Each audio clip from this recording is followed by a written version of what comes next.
चलिए अधिक जानकारी के लिए सीधे राजधानी रायपुर का रुख कर लेते हैं। हमारे सहयोगी युगल हमारे साथ लाइव जुड़ गए हैं। युगल, हम देख रहे हैं छत्तीसगढ़ में हड़ताली मौसम है कि खत्म होने का नाम नहीं ले रहा, लेकिन जब सीएम भूपेश बघेल का बयान सामने आया है कि बातचीत का रास्ता खुला हुआ है, तो एक आस जरूर जगी है कर्मचारियों में।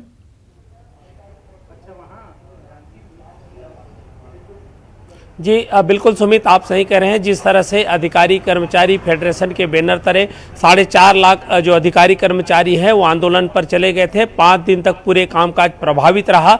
अब जब मुख्यमंत्री भूपेश बघेल ने एक बयान दिया है और उससे कहा है कि जो बातचीत का रास्ता है वो हमेशा के लिए खुला है, इससे आस भी जगी है अधिकारी कर्मचारी फेडरेशन पे।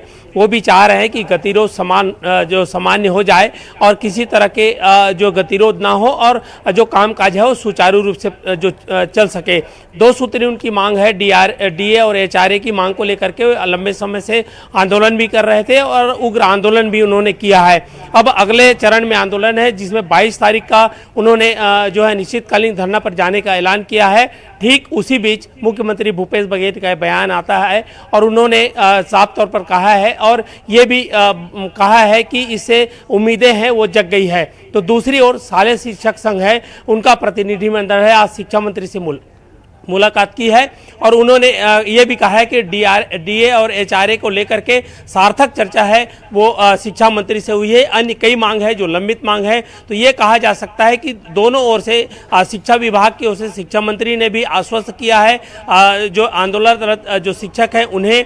उसके अलावा मुख्यमंत्री भूपेश बघेल की ओर से भी एक बयान आया है जिसे सार्थक पहल की ओर जाता हुआ दिख रहा है। तो ऐसे में ये उम्मीद जताई जा रहा है कि आने वाले 22 अगस्त को आंदोलन हो सकता है स्थगित हो। लेकिन बड़ी बात यही है सुमित कि जब अधिकारी कर्मचारी आंदोलन का ऐलान करते हैं, लंबे वक्त भी देते हैं, लेकिन मध्यस्थता करने वाले जो आला अधिकारी हैं विभाग के वो चुप्पी साधे रहते हैं और ऐसे में आंदोलन की जो रुख है वो अधिकारी कर्मचारी करते हैं और कुल मिलाकर जो नुकसान है या फिर परेशानी है वो प्रदेश की आम जनता को उठानी पड़ती है। जी सुमित।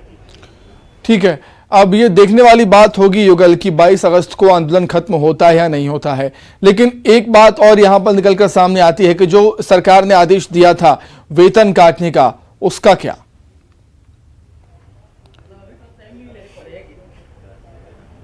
देखिए सुमित, बिल्कुल जितने भी आंदोलनकारी अधिकारी कर्मचारी थे उन सभी का 5 दिनों का वेतन काटने का आदेश जो है शासन ने जारी किया है। अब जब बातचीत का रास्ता खुलेगा और जब बातचीत होगी तो तभी तय हो पाएगा कि जो आदेश राज्य सरकार ने शासन ने जारी किया है उसे वापस लिया जा रहा है या नहीं।